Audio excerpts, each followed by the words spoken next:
Okay, good afternoon, everyone, and thank you so much for joining our panel today on Women in Business and Technology. I will be assisting with moderating and questions. My name is Lori Buza. I'm the Chair of Accountancy and Business Law, and I also am the Director for WALI, which is Women's Advancement and Leadership Initiative. We have with us Dean Mary Kate Natus, who I'd like to thank so much for all of her contributions in helping to put this panel together. And we have Dr. Philip Sukram also here, who is going to be assisting with questions and moderating. So thank you for helping, Philip. Our three very successful women that have agreed to share their experiences with us today, I want to thank you in advance for this and the time that you put into preparing for today. I'd like to introduce each woman individually. There's three women on our panel. Give each woman an opportunity to just generally speak to us about their story, kind of their rise to success in the field of technology, which, as we all know, is a male-dominated field. And maybe just give us a little insight as to not only their rise to success, but maybe any challenges they may have faced uniquely, because of them being in a male-dominated field, and anything else that they would like to add. We really would be interested in their stories. After their stories, we're going to leave a lot of time for questions at the end. And I've already received advanced questions from the audience, so we'll have some of those as well.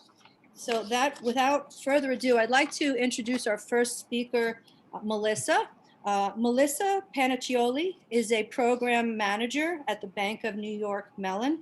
Melissa is a program manager with the Cybersecurity Project Management Office in New York Mellon. In this role, what she does is she manages the successful completion of cybersecurity projects for the cyber resiliency and forensics teams. Previously, she has held positions at Citibank, Goldman Sachs, and UBS PaineWebber. She earned her MS in cybersecurity, an MBA in international business, and a BS in computer science at St. Peter's. She was also, actually, all three of our speakers are alumni from St. Peter's, so very pleased about that. Now, Melissa was actually one of our first graduate students to complete her graduate certificate in blockchain technology at St. Peter's. Some things that Melissa likes to do in her free time is that she volunteers for BNY Women in Technology, the New York City chapter, as well as co-heading the community partnerships. In addition, she is a member of the St. Peter's University Alumni Board and provides mentoring and career guidance for students. Melissa, welcome again, and thank you. Thank you for giving us your insights as to this field of women in technology. Tell us your story, please. Thank you for having me. I started St. Peter's back in 1997 as an international business and trade major. I loved it. I did a minor in Spanish, and in my wildest dreams, I never thought I would go into technology. Fast forward 2010, the market crashed. At that point, I was working at Goldman Sachs, and it was time to reinvent myself. I started working as a project manager at Citibank in technology, got a taste for it, started enjoying it, rose through the ranks and became a UAT support manager, managing 60 resources, which was pretty cool, of engineers. And at that point, I said, okay, I can do this. Not only as a manager, but I actually do like technology.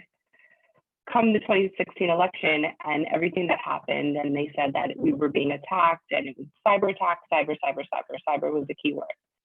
I was driving home one day and I saw the advertisement that said St. Peter's University cyber program. I gave them a call, spoke to Professor Moskal, and the rest is history. Professor Moskal said, doesn't matter that you're not a tech person. We need business people in the cyber program. Please join me. I joined, and it was the best decision that I ever made. It completely changed my life. I've now been at Bank of New York Mellon a little over a year and a half. I started a week after graduation.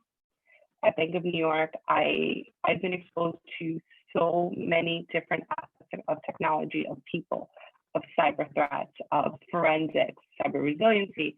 And just recently, I started working in vulnerability management, which has been an incredible experience. Also at my time at Bank of New York, I've been nominated and accepted to Hispanics in Technology, the High Tech Emerging Executive Program. And graduation is this Thursday. So technology, St. Peter's, and Professor Moskal have completely changed my life. So I could not be happier. And yes, it's male dominated. Yes, it's hard, but it's an incredible experience. I'm a vice president at one of the biggest banks in the world in technology. It can be done. I started out as a St. Peter's Scholarship recipient. And this is where I'm at now, and this is why I always give back. Anytime I see my phone ring, I see an email, anything from St. Peter's, I'm the first one to jump up and say, whatever St. Peter's needs, because it changed my life. Thank you, Mary Kate, as well. And Professor Kala. Oh, that's awesome. Well, thank you for that. And we'll definitely get back to you with our questions. We'll introduce the next two speakers. But congratulations to you, Melissa, for all your accomplishments. You make the entire St. Peter's University community proud. Thank you. Thank you. Our next, our second speaker that we have on the panel is Gillian Lamella. She's a CIB Technology Strategy and Transformation Engineering Delivery Lead at Barclays Investment Bank. Gillian graduated from St. Peter's as well with her bachelor's degree in computer science, management information systems, and her minor in graphic design in 2004. After completing her one-year internship at Panasonic North America, Gillian started her career as a senior web developer at Lehman Brothers, and then she joined Barclays Investment Bank in 2008, where she held various roles ranging from web development, systems design and analysis, testing, automation, and end-to-end delivery program execution. She currently works as the engineering delivery lead in CIB Technology Strategy and Transformation at Barclays Investment Bank, where she focuses on accelerated cloud migration, developer productivity strategy, innovation, and cost optimization initiatives in markets and corporate banking businesses.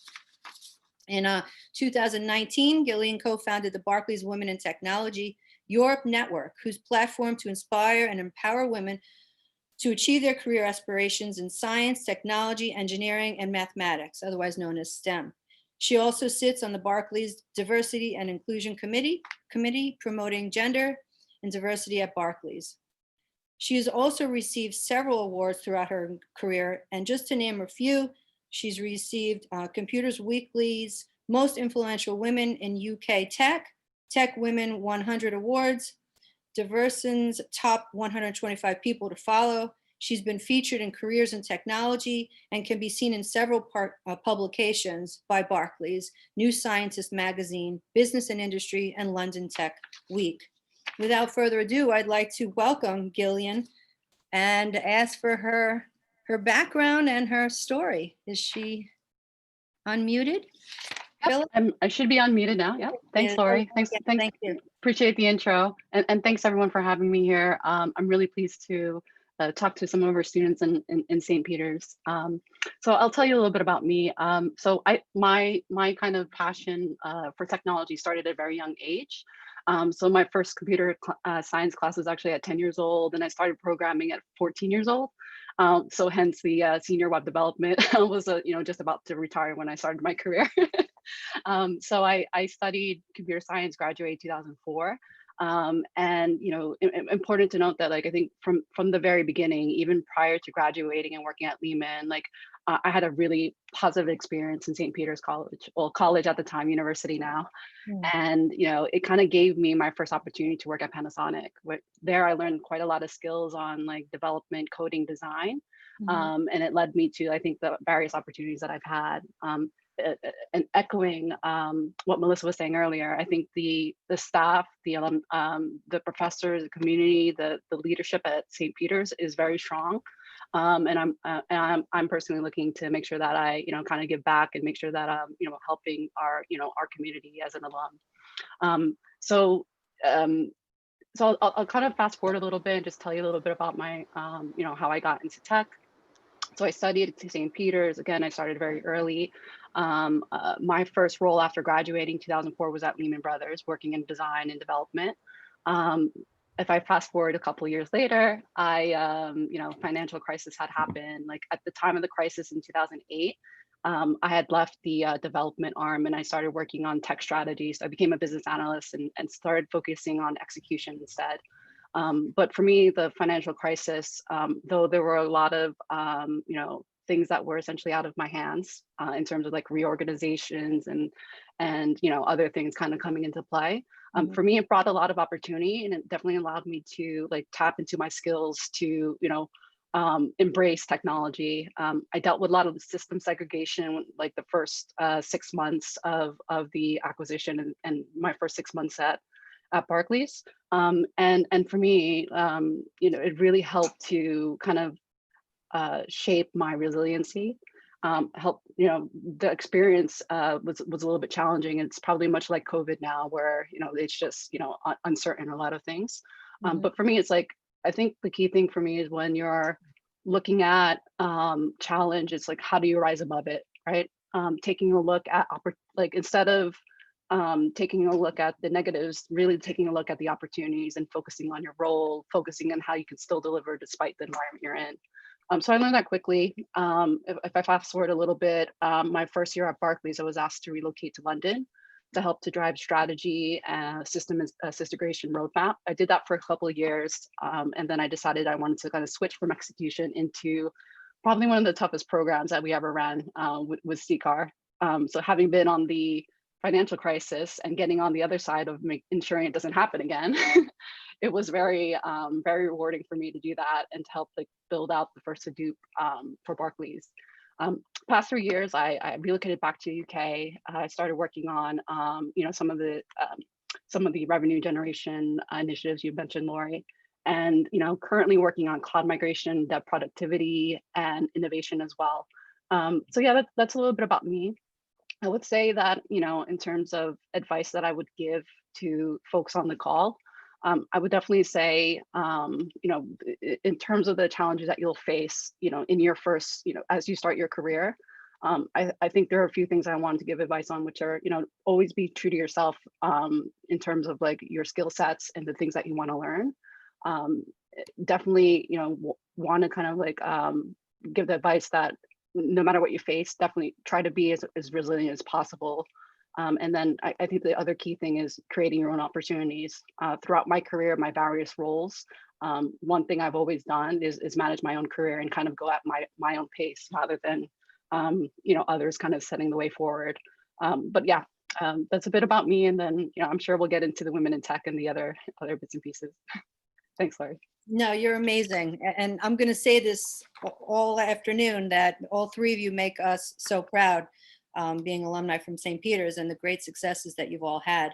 So thank you for being here again. I'm going to move on to our next speaker is Gloria Candelario Hasre. She is the IT director and customer and sales product line, medical devices at the Americas Johnson & Johnson.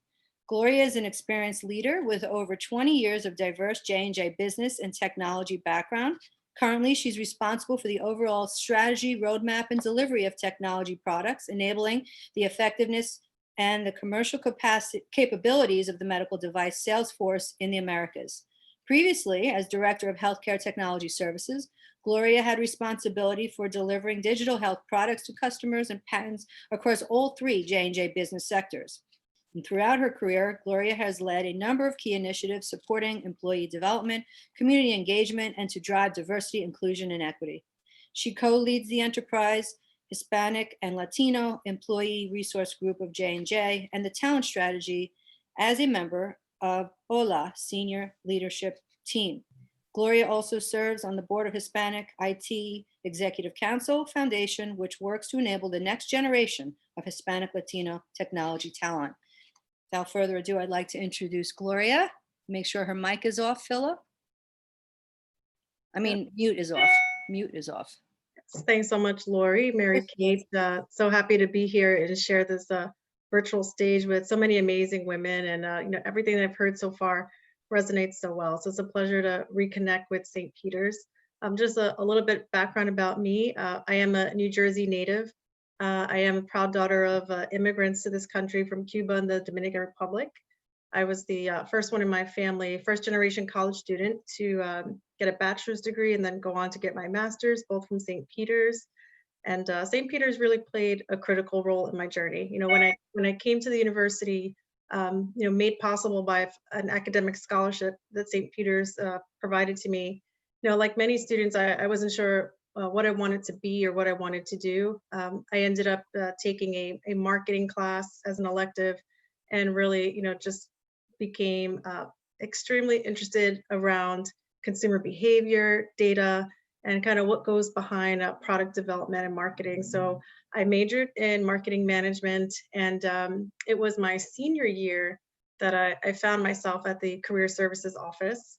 And I remember meeting with the late Evelyn Herbert, and her helping me to secure a number of interviews with a number of organizations, including J&J. And I remember telling her, I'm not sure I'm going to apply to that organization because it's far away and I don't have a car. And she said, Gloria, you should apply. And if you get the job, you'll get a car. I said, well, but I don't know how to drive. And she said, you will learn how to drive. And then she said, no more excuses. You're going to apply. It's an amazing company. So yeah, I'm getting goosebumps as I remember that. So obviously, I'm here at J&J. I did get a number of different offers. I was so fortunate for that. And in making my decision to join J&J, what she told me was really important. And, J&J also stood out because it really seemed like a company where they cared about their employees, work and family, and they had some really ambitious goals around healthcare for humanity. So I loved what the company stood for. And just as Evelyn told me, I learned how to drive and I got a car, and I made myself over to J&J. So it's been a little over 20 years now. And I've had the opportunity to have 11 different roles at J&J, progressing my career. I've worked in 2 different functions, supply chain and technology, which I, in a million years, would have never thought that I would work in technology. But we could talk a little bit more about that. And I've had the opportunity to work across different sectors of J&J. So the consumer division, now medical devices, but also the corporate division. And as mentioned in my bio, diversity and inclusion has been something that has been such an important part of my journey. I remember, when I started at J&J, immediately feeling very different. I had never worked in a corporate environment before. I worked in a small market research firm during college. And I quickly learned that most of my colleagues had prior internships, co-ops. They understood the lingo, they understood how to get things done. And that was really challenging for me. So one piece of advice for students is don't wait until senior year to go to career services. Engage with them as early on as you can. I've seen some data recently around the number of students, especially from underrepresented minority backgrounds, that apply to internships, and it's low. And so I want to tell you, apply, try. You'd be surprised at the opportunities that exist. And so I had to work harder to catch up. But what I found was another support network in this organization called WALI, which is an employee resource group. It was an affinity group at the time, a small group of Hispanic and Latino colleagues that were there to answer the questions that I wasn't comfortable asking my manager, to kind of show me the ropes and explain how things get done at J&J and in a large corporation. So I've been extremely involved in that organization ever since. And taking on different opportunities to lead chapters, and I co-lead the enterprise organization because of that strong desire to also want to give back and help others. So we do a lot of work recruiting, but not only recruiting. When we bring individuals into the organization, especially those that are first generation or face some of the challenges that I did, we provide them that extra level of support. The other thing I'll mention about being a woman in technology. So when I started in supply chain, and look, I majored in marketing, so my advice was, my thinking was, I want to work in marketing. And J&J came along and said, well, we have jobs in supply chain. I didn't even know what supply chain was, but I was flexible and I was open to it. And that's another piece of advice I have for our students. So let me learn about what business is from the ground up. And it was perfect. I learned about how we manufacture products, how we distribute them, how we get them in the stores, how we sell them. I learned a lot of foundational skills that I still carry with me today around process and optimization and things like that. And I started working closely with the technology organization. I love what they did. I love the analysis that went into everything that they did. I went into how changing it was and how transformational it could be. And similar to some of the comments made earlier, I owned my career and I asked for what I want. I, told my management at the time, I want to be part of this. I want to work in technology, but I didn't have a technical background. So I volunteered to work on projects to prove myself, and I was able to have an opportunity to join IT. And very challenging, when I first joined the organization, because again, I kind of found myself a few steps behind, didn't have some of that technical background, but I worked really hard at it and then got to a good level and continued to ask for what I want throughout my career. Being in a male dominated field such as technology, yeah, I found myself in many situations where I was the only woman, I was the only minority, I was the youngest, right? But I learned how to get over that I'm different thing, and I started looking at this as, okay, I'm different, but I have some different perspective to bring. Similar to when I joined IT, I had a different type of thinking and perspective to bring than my colleagues, and it was really valuable. And being the only woman in a leadership team or at the table, I also had something special and different to bring. So I would say, the quicker you can get over, I think I spend too much time agonizing about being different and can I catch up and can I contribute in the same way, to understanding the value that you bring by being someone that's diverse. And that's excellent advice. I mean, you said so much that just resonated with me personally in my own field. I mean, the first thing that I want to mention and highlight that all three of you talked about is the mentoring that you all received. One of you mentioned at your professor at Moscow, you just mentioned someone who pushed you to your successes. And now you three are doing the same thing back and you're giving back. And that means so much. So that's my first comment. But this idea that you just left us with being different, sometimes being a woman in a male dominated field, I do that as well as a lawyer, that we could celebrate those differences and utilize those differences often to our benefit and highlight those differences sometimes on your interview rather than shy away from them and trying to be like somebody else. Be you and use that as yourself to get it ahead in your own career. So I think that was so well put, Gloria. Thank you so much for stating it like that. And coming from you, it means a lot because of your great successes in this area. Okay, well, that being said, let's start. If anybody has any questions, we're going to open it up to the audience. But I do have some advanced audience questions. So while you're figuring out if you have a question, you can type it out in the chat. I'll start with some of our previously provided questions from the audience. Well, one student asks, if you can give one piece of advice for students, what would it be? And I know a lot of you already gave some advice, but if you could just pick maybe one thing that you would tell the students to focus on, the most important thing, it's kind of a hard question, but if any of you would like to say something to that. Gillian, I think you might have said resiliency earlier. Might that be something you would focus on? I heard resiliency a lot in your presentation. Yeah. I think it all ties back to like creating your opportunities is the overall theme, and owning your own career. I think within that, there's different horizontals of that, right? Being resilient, upskilling yourself, like formally educating yourself on how to be successful through various various channels. But yeah, I would say the number one is to, you've got to manage your career. You set the pace for your career. You don't need to necessarily compare yourself to your peers who are maybe at a different path, different speed to you. But I think it's all about you understanding, what you bring to the table. What are the things that are considered development areas for you versus things that, are your strengths, and really owning it. And I think it's really okay to not have all the answers, right? We can't expect or feel bad if we don't have the answers to like some of the questions, or maybe there's some gaps in your skill. Again, those are development areas. You just have to, over time, you will improve as you go.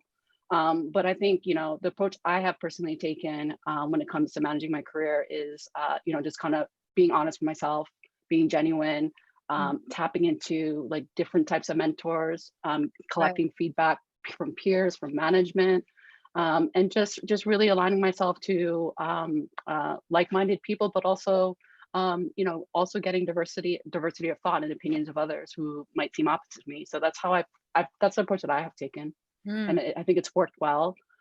Because being we'll all have this, right? All the panelists will have this, and all the female in tech will have that challenge. But I think it's all about how you respond to it, right? As you said earlier, you can either it's either going to be an opportunity, something you own, something that's a strength, or not, right? So it's up to you how you want to take it forward, right? Well said. A piece of advice I have for everyone. I'm going to target this as my younger self when I was a student, when I was at St. Peter's. Always be open to what's out there. Take every opportunity to learn. Take every opportunity to grow. There'll be classes that you don't want to take. Take them. Focus on STEM. Focus on technology. Focus on science. Focus on writing. Focus on reading. Those things are very, very important. Also, volunteer groups. That will help you grow your experience, and that will also help you become a better person. Those are things that I think are very key, and use your resources at the university. Professor Dr. Natus, Dr. LaCava, Professor Moskal, Sandra in the career services. My first internship when I was at St. Peter's, I was a freshman. I received it through career services. It was at Charles Schwab. When I finished undergraduate, I received an opportunity at Payne Weber through career services. And when I finished my MBA, I went back to career services, and they were able to help me find an opportunity at Goldman Sachs. So the alumni network is strong. You just have to use your resources, use the university. Right. Everything else will figure itself out. Just be extremely hardworking, be humble, and always give back, and you guys will be successful. Beautiful. I agree with everything that has been said. Resonates really well. And I think you reiterated the point, take initiative to go to career services. There are so many resources and opportunities available if you look for them, and if you know to look for them. So even attending things like this session today, you may not have been aware of the importance of internships, co-ops, and things like that. I certainly wasn't back when I was that age. So I think, do the right thing in terms of taking advantages of opportunities like this one. But the other thing I'll say that's really important too, I think, is to really know yourself and what your strengths are. And you can learn more about yourself by, getting feedback from others, so seeking feedback. There are a number of different online assessments where you can learn more about your personality and your strengths. There's so many free resources out there, because it helps you in telling your story when you're interviewing, right? When you're trying to sort of talk about who you are and what you contribute. It's really important to have that self-reflection and insight. I think, for me, when I started out, at J&J, when my manager wrote my recommendation to go to grad school at St. Peter's, when I was reading that, and she was writing about all these things she saw in me and all this potential, these are not things that I saw in myself. I was like, is she talking about me?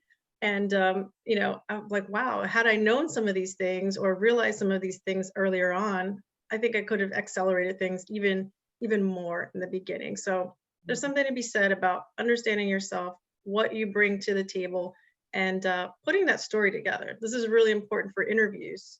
Just have those 3 or 4 stories and experiences about your life. A lot of them can be related to school, your personal life, things that you had to overcome, how you took the initiative, how you demonstrated grit and perseverance. Have those handful of stories ready, right? And they will carry through your entire career. So it's it's really important to know yourself and have your story ready to go.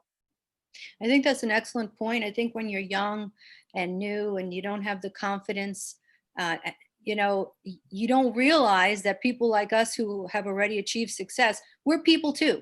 We understand stories. We relate to stories. We relate to people.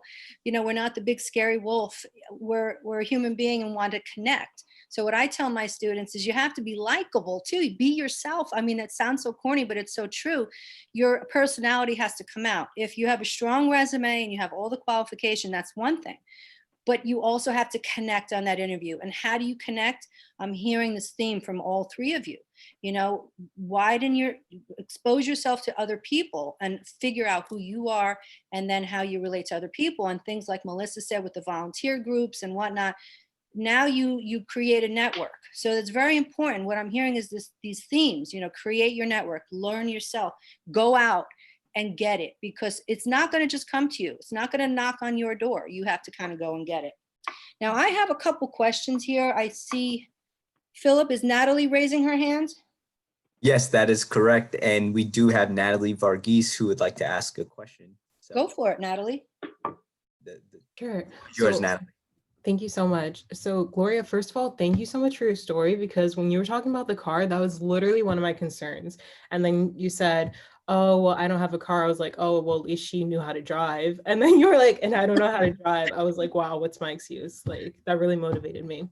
But one thing for the entire panel is, as a woman, I have come to grow into my own security with what my strengths are and what I can bring to an organization. However, I'm a very direct person, especially when it comes to working with people. And I often see when I'm on a team, when I interact with men and I'm direct, there's a different standard, if that makes sense. When they're direct, it's okay, it's, you know, what's happening to get the work done. But when I'm direct, it's kind of seen as being irate, I guess you could say, even though I'm not trying to be.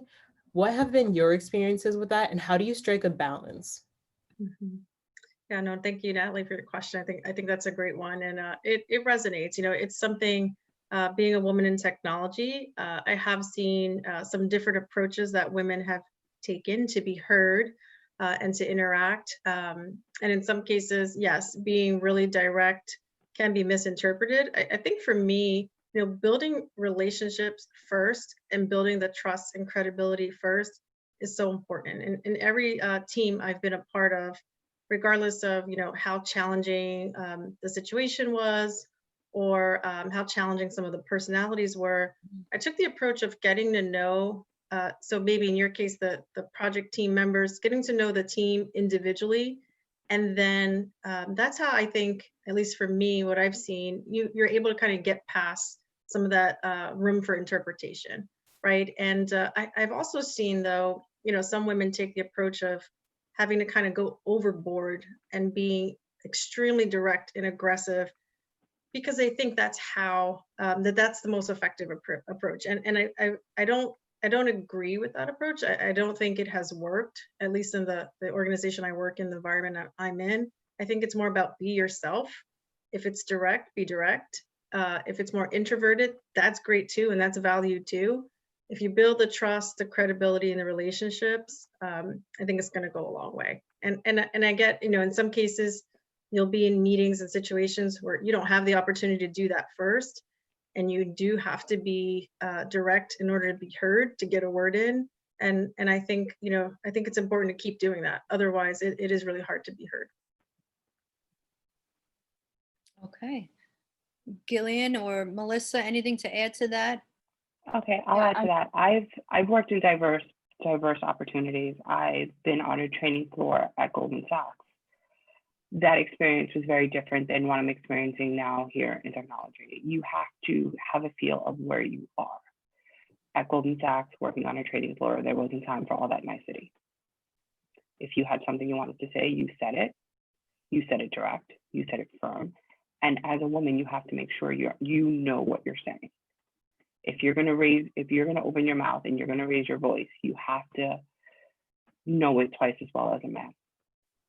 That was my experience at Goldman. It was very strong, very direct, very to the point. Other places, when I was at Citi, it was a mix of getting to know the team as well as being direct. It all depends on the environment you're in. If you're in technology, what type of technology are you in? If you're on a trading floor, if you're working in marketing, you have to have an ability to fill the room, but always be confident, always know what you're talking about, and make sure your voice is heard. That's been my experience. I'm always very firm and direct. I'm never rude, but I'm firm. Thank you. That's excellent. Both of you, excellent advice.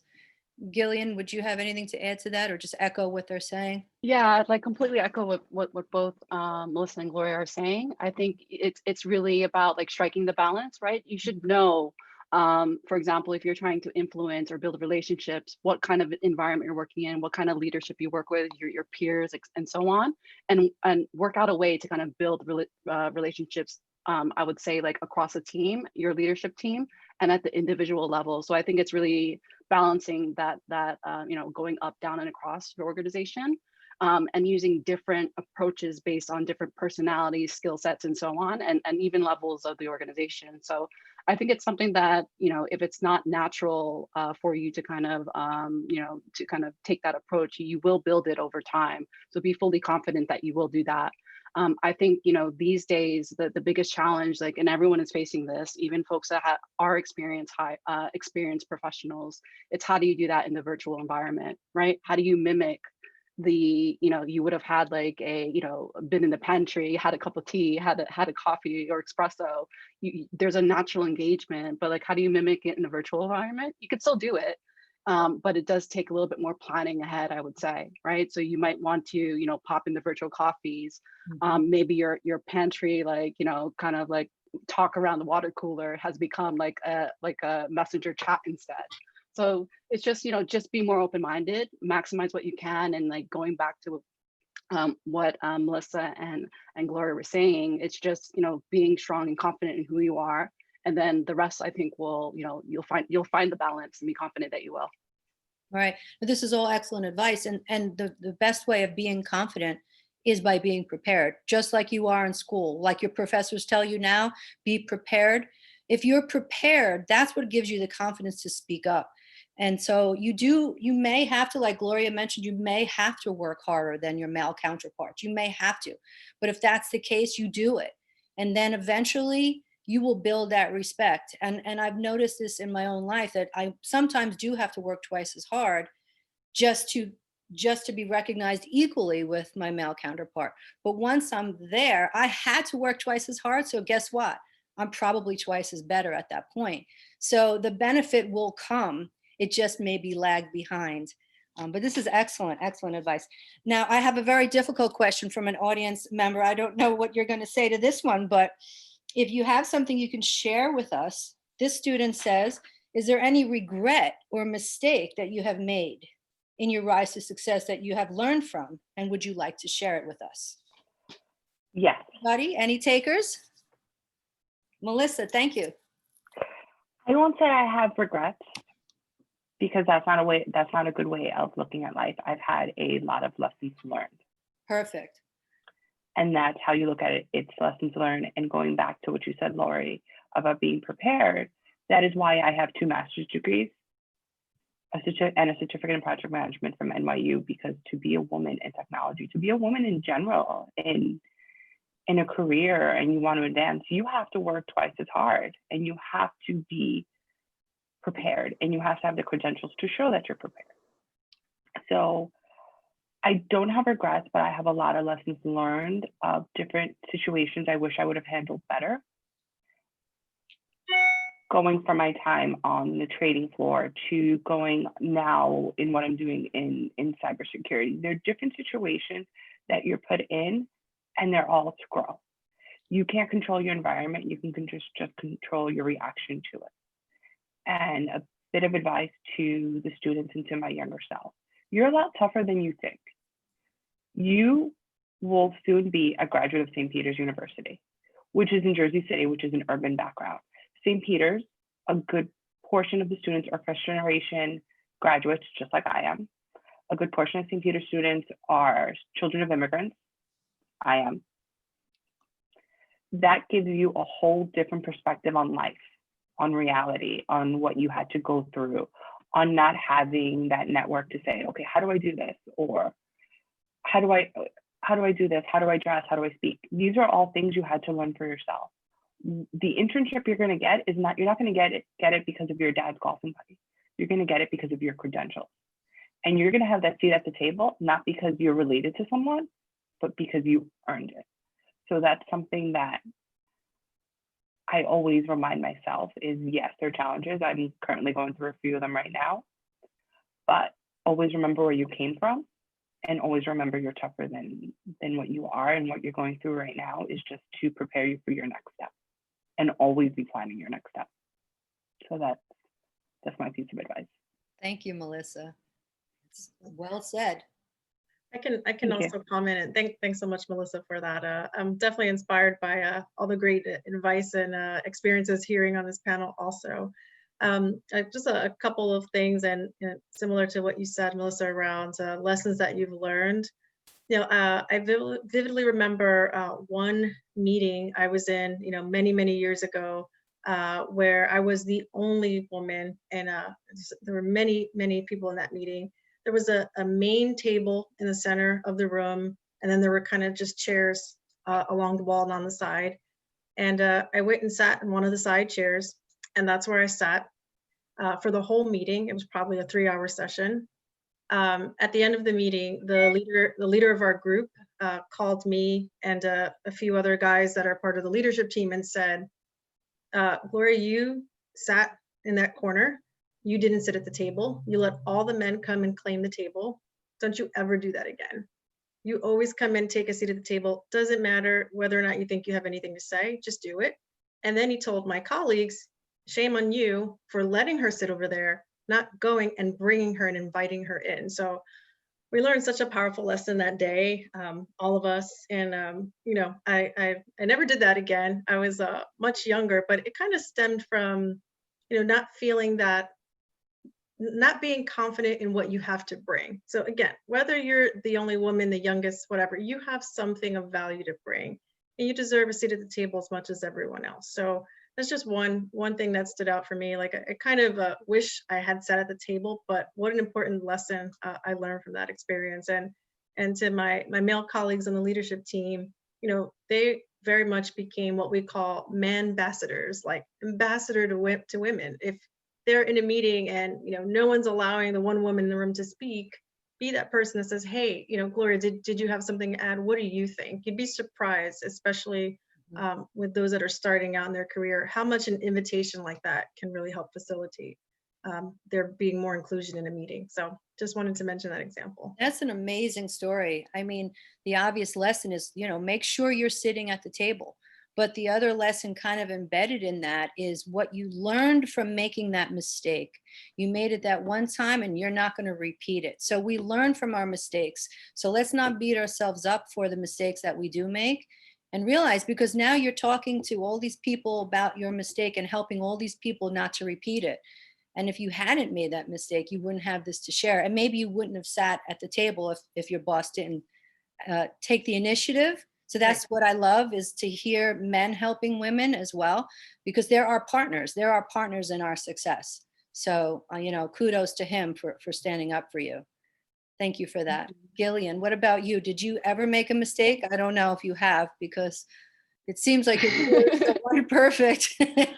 I would say, I think early in my career, I definitely received a lot of strategic initiatives. I would say that, contributed to the financial crisis, really. It just turned into tons of opportunity for me. But I think in terms of my career, I would have liked to been, sat myself down and just kind of said to myself, you know what skills you have to bring to the table, your leadership style. Just, don't worry about anything else, and just, don't worry about the biases around you, or, the roadblocks that others might put in front of you. I probably would have liked to said that to myself the first, couple of years of working, right? Yeah. But, I would say, just kind of echoing the theme around building relationships, being who you are. I mean, these are, and I wanted to add to that because I think it's really important to look outside the box as well. Part of the reason I've had various roles within, financial services is because, well, one, I like to seek the challenge, right? So once I'm comfortable, I want to move on to the next big technology piece of work. Right. But if I park that, the other piece is I'm really curious to learn. So I love to challenge myself, and and really push myself outside of my comfort zone. So I went from, for example, HR, security, technology, taking a look at, managing a team of business analysts, building out strategy, to going to regulatory, trading systems, technology, CCAR. The two, they're the complete opposites. They might as well be. Yes. but I wanted to work on the top program, and that's what drove me to look into that role. And my initial role with Lehman Brothers after completing my internship at Panasonic, that wasn't done through any kind of like network in particular. It wasn't done through application process. A bulk of my interviews and opportunities for roles had come through some kind of referral, Mhm. right? So folks have seen, like, for example, how I perform at a particular task, particular projects I've driven, and I essentially got referred. And it was the same for CCAR. I think I was actually interviewing for a employee engagement role, Mhm. right? Because I was just trying to see where I should go next within Barclays. And the person I was interviewing with was like, I think you're a great candidate. But you know what? You're really technical. I'm like, well, that's fair because I've been since 14. He's the one who referred me to CCAR, right? And I wouldn't have thought of that otherwise. Right. So it goes back to the network and the relationships you bring, how you present yourself. And I know this came up I think it came up with Gloria, but around like different types of personality. If you're introvert, be an introvert. For example, I'm actually naturally an introvert. I hate public speaking. I've learned and I've developed that part because I enjoy like developing the things that that will help challenge me. So maybe like 2 years ago, I never would have done something like this. Right. But how can you get better when you don't try? Exactly. Or you focus on that. So yeah, those are just some things I wanted to share with the students. So Thank you. That's so good. And we're so glad that you decided to start doing some public speaking because we're benefiting today. But Yep. I always say that too. If you only do things you're good at, how are you growing? You have to grow. So you have to force yourself to do things that you don't think you're good at, and that's how you get better at them. Yeah. We have And I'm sorry. if I could just add one more thing, Lori, because I think the other thing, because I wanted to bring this point because about others kind of defining your capability. Another kind of thing that I experienced earlier in my career, not necessarily now at all, was not allowing that to happen. Right, as I was moving up the ladder, exploring different roles, I didn't have 100% like fan base or anything like that. So sometimes it was 50-50, different kind of ratios. But for me, I went back to like trusting myself and like just making sure that if that was the goal I was setting, I would just achieve it. So there are things I did. I relocated to London. Like I think I was like 4 or 5 years in. I never even went to Europe. Right. I don't think I left the US except apart from like one family trip. But I think it's like look outside your comfort zone, right? Because I think the more you do that, you'll get so many more opportunities. And when I moved, I ended up like managing a team, diverse team.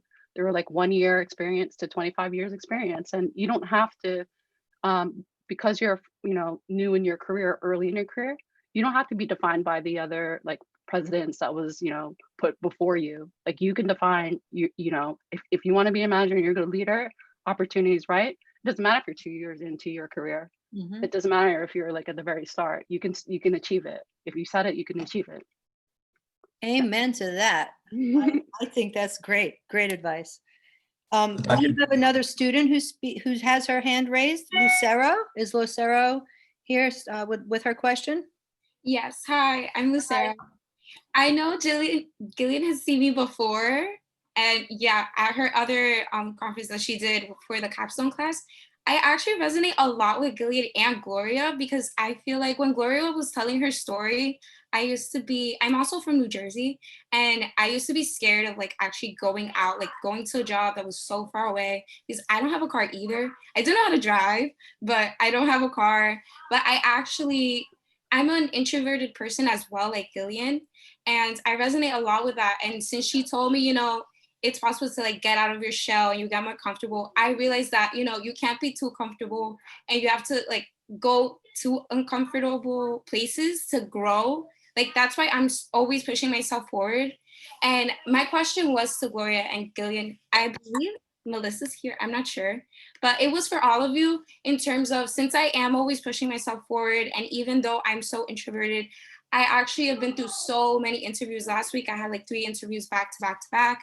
And how do you manage like having so many opportunities that you're setting up for yourself and also schoolwork?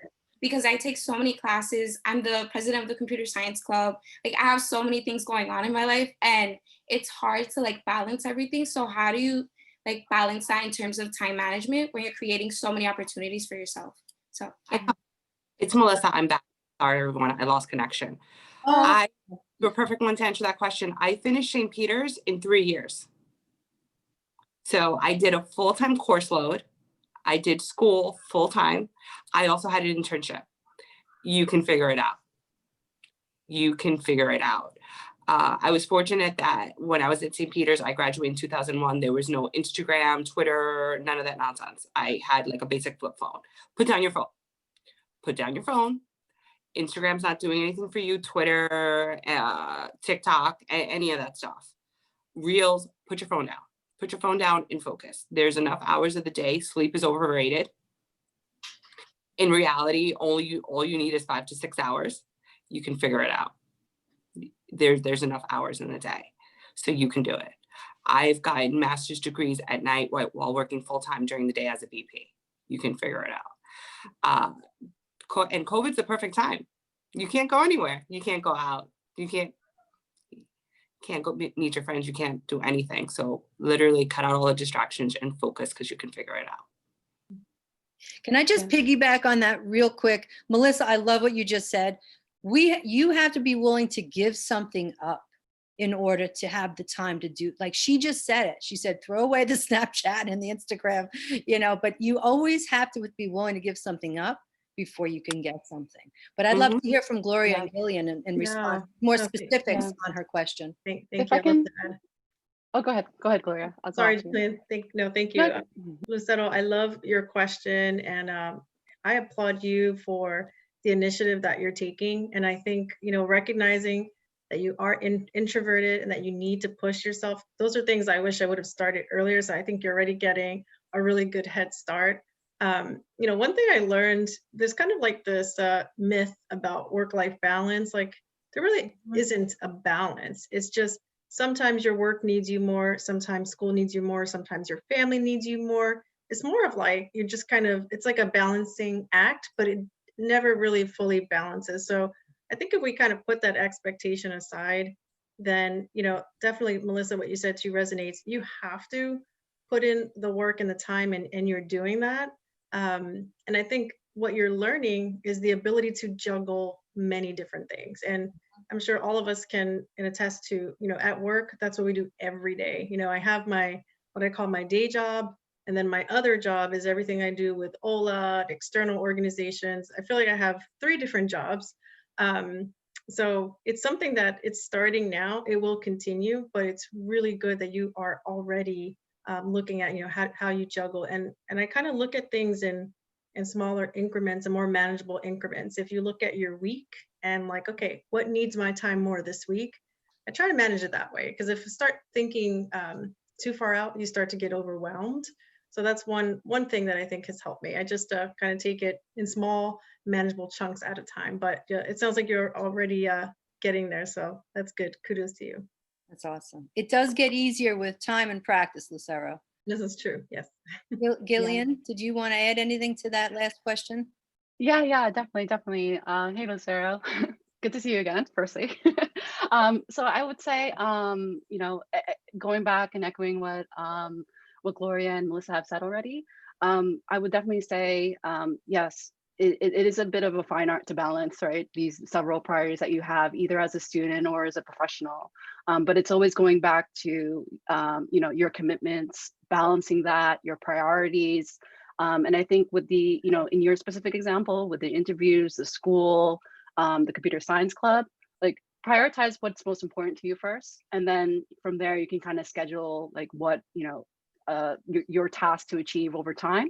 So for example, like you've got your 3 interviews, like what is your top, 3 company, like out of the 3 interviews, right? What approach do you want to take to interview? Do you want to start with one that, is like lower down the poll, so you could do really well for the one that is your number 1? Or do you want to do a reverse? I mean, I would kind of go like my lowest to highest on that one, just that I feel more comfortable in like branding myself, going through particular use case and stories.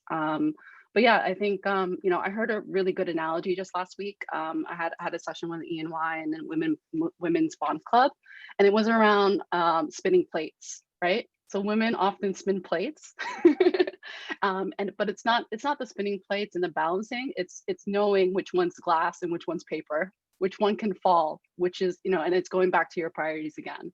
So I think, you know, with the computer science club in particular, you have a club, right? So that means that you have members and like officers that can maybe help distribute some of the work that you're responsible for. So what are the things that you can do to maximize your time, really, you know, in addition to maybe dropping, you know, lower priority items? I mean, for me, my day-to-day is completely constant, like back-to-backs, content switching. I have to sit down with technologists and I have to sit down with CIOs.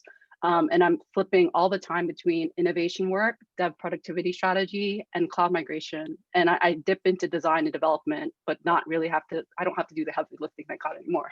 But, you know, it's, you know, just taking a look at what you've got and prioritizing. And I think that will help you a lot. And also not putting too much pressure on yourself when you do have too many things happening at once, right? And making sure that you have a balance. Like, did you take care of your mental and physical health, for example, whilst you might be under the gun a little bit with, you know, various things happening at once. But yeah, just take a look at it, make sure that you're also, like, you know, keeping yourself healthy. This is tremendous. Oh, I'm sorry. I didn't mean to cut you off. I No, was go trying ahead. to all of you. I appreciate your advice so much. Thank you so much, all of you. Just know it does get easier with time, and utilize everything that these fantastic speakers have offered to you as ways of, you know, pieces of advice. I love what Gloria mentioned about this idea of balance. I like to use the word harmony. I like to harmonize my life rather than this idea of thinking of balance. Like, I have scales of justice behind me, right? They're even on both sides. Your life probably won't feel even on both sides ever, whether it's family, work, you know, but you can have it harmonized. You can have, you know, these different, and your priorities, as Gillian said, are going to dictate how you harmonize, but your priorities will change. If you decide to have a family, if you don't, if you know, you're at this company, that company, if you're in the boardroom, if you're on the floor, wherever you are, your things will change. But as long as you keep that idea of harmonizing, I think it will relieve some of that pressure that everything has to be great at all times. Not everything has to be great at all times. Not everything will be great at all times. Okay. You're great because you'll have harmony. That's the difference. Things won't be great. You'll be great. So I think we're out of time here, but I want to again thank our three speakers, thank the students and the professors who have joined this Zoom meet and this virtual session. I think it's been fantastic. I've learned so much. I hope you have all learned something. And I was going to ask the women if they can provide any resources after the session. You know, they can text me or email me some suggestions for the students, maybe some organizations or, you know, certifications or anything that you think the students might be helpful in a more practical type of advice. Email that to me and I can distribute it to all of the people who have attended today. I'd appreciate that. So thank you again, everybody, for attending. Thanks, everyone. Okay. It was great. Thank you, Thank Carolyn. Thank you for having me. So much, Bye. Gloria, Gillian, and Okay. thank you so much, Melissa. Thank you again. That was fantastic. Thank you, Mary Kate. Appreciate it. Thank You know, Have a great day, everybody. Thank you, Ed, for the Take care. introduction as well. have a great day, everybody. Great seeing you guys.